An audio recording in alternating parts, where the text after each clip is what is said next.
Praise the lord.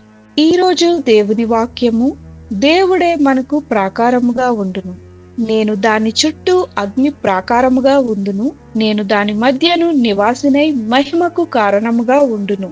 ఇదే యెహోవా వాక్కు. జకరియా గ్రంథము 2వ అధ్యాయము 5వ వచనం.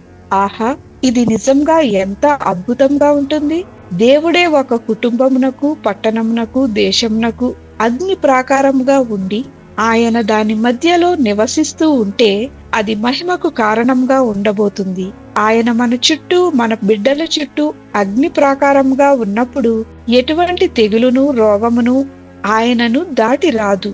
మన ప్రభువైన యేసుక్రీస్తు వారు మనకు కూడా అగ్ని ప్రాకారముగా ఉండునుగాక.